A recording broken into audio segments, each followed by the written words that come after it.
Assalamualaikum warahmatullahi wabarakatuh. Saya Muhammad Arif dari PB34.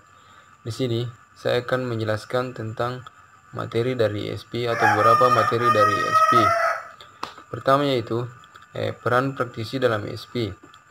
Dalam pengajaran ESP, peran guru ESP itu sangat berbeda dengan guru pada umumnya. Ini sesuai dengan pendapat Swells 1985 yang mengatakan bahwa ia lebih suka mengatakan pengajar ESP itu sebagai praktisi karena ini untuk mencerminkan pengajaran ESP yang lebih spesifik. Kemudian, beberapa ahli juga berpendapat bahwa pengajaran ESP itu sangat bervariasi. Inilah alasan mengapa pengajar ESP itu disebut praktisi, karena pengajaran ESP lebih dari sekedar menulis saja. Detlevens berpendapat, Detlevens dan John 1998 mengidentifikasi 5 peran kunci bagi praktisi ESP. Pertama itu guru, perancang kursus, penyedia bahan, kolaborator, peneliti, dan evaluator. Di sini saya akan membahas tentang evaluator, tentang apa itu evaluator. Evaluator adalah peran praktisi ESP sebagai perancang kursus dan penyedia materi yang dibahas. Ini berdasarkan pengamatan David Noonan tentang guru, bahwa memang guru adalah atau guru sebagai pengembang kurikulum. Dalam mengembangkan kurikulum, guru memerlukan beberapa hal seperti waktu, keterampilan, dan dukungan.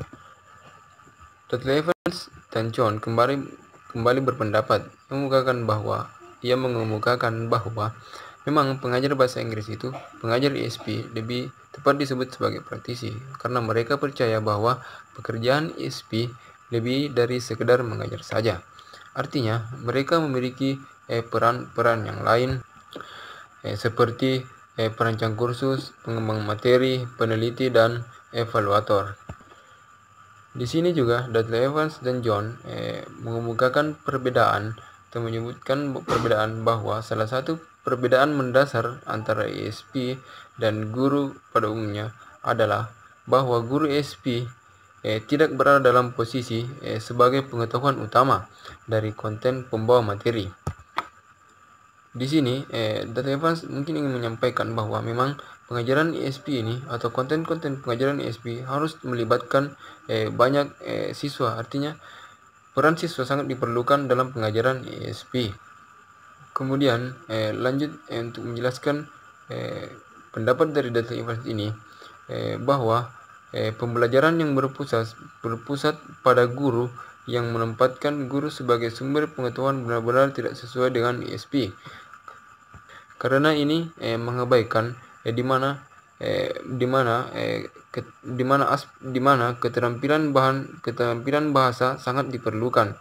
Artinya dalam hal ini keterampilan atau pengajaran bahasa Inggris ESP harus melibatkan banyak peran siswa. Terakhir pendapat tentang praktisi ini, John mengungkapkan bahwa ini mungkin hanya melibatkan kerjasama di mana ESP mengajar mencari tahu tentang silabus subjek dalam konteks akademik atau tugas yang harus dilakukan siswa dalam pekerjaan atau situasi bisnis. Sama halnya dengan guru pada umumnya, seorang ESP juga evaluator. Guru ESP juga harus mampu menyusun tes prestasi untuk menilai berapa banyak yang telah diperoleh siswa dari suatu kursus. Artinya di sini kita dapat memahami bahwa praktisi ESP harus memang memiliki keterampilan yang lebih dari sekedar mengajar. Di mana kesimpulannya bahwa pengajaran ESP harus melibatkan banyak peran siswa. Selanjutnya, pembahasan kedua yaitu tentang pentingnya penerapan penilaian kebutuhan. Ini dibahas dalam need analysis. Dalam pembahasan ini, pelajar adalah jantung dari setiap program pengajaran. Karena dari mereka lah kita dapat mengetahui tentang apa yang dibutuhkan siswa dan apa yang diinginkan siswa. Dalam hal ini, Tudor 1993 berpendapat bahwa pelajar ini harus dapat memberikan informasi tentang situasi di mana ia perlu menggunakan di mana ia perlu menggunakan bahasa atau ide-ide yang ingin ia ungkapkan dan fungsi komunikatif yang ingin ia lakukan. Artinya dalam hal ini peran siswa memang sangat diperlukan. Artinya siswa sebagai jantung informasi untuk mengembangkan materi-materi pengajaran ISP itu sendiri. Di sini kerjasama antara siswa dan pengajar ISP itu sangat diperlukan. Selanjutnya, saya mengutip pendapat Robinson bahwa ia merekomendasikan bahwa analisis kebutuhan harus dilakukan selama kehidupan setiap kursus, karena ketika siswa menjadi lebih terlibat dengan kursus, sikap dan pendekatan mereka dapat berubah.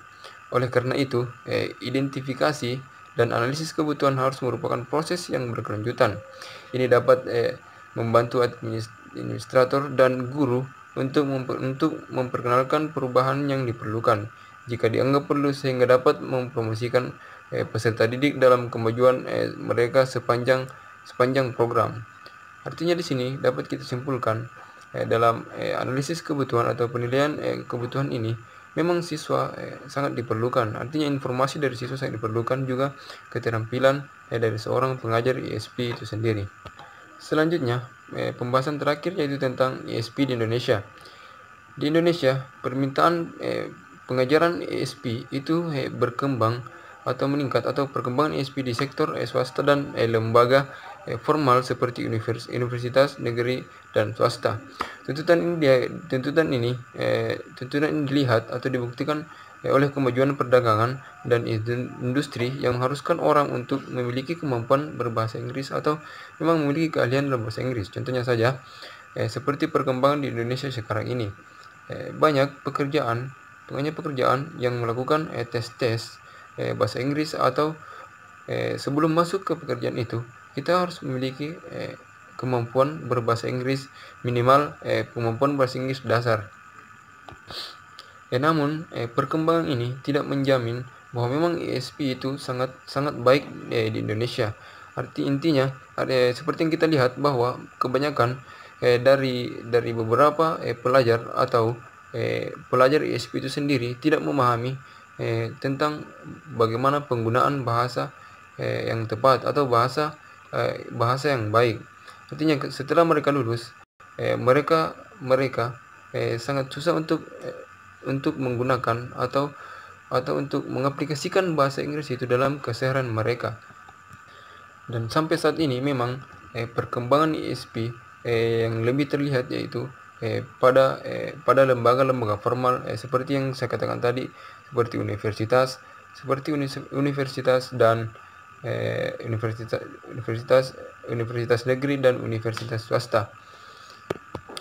Ini mungkin disebabkan karena memang Indonesia adalah negara yang berkembang dan bahasa Inggris belum menjadi tujuan dari beberapa pelajar dari negeri Indonesia ini.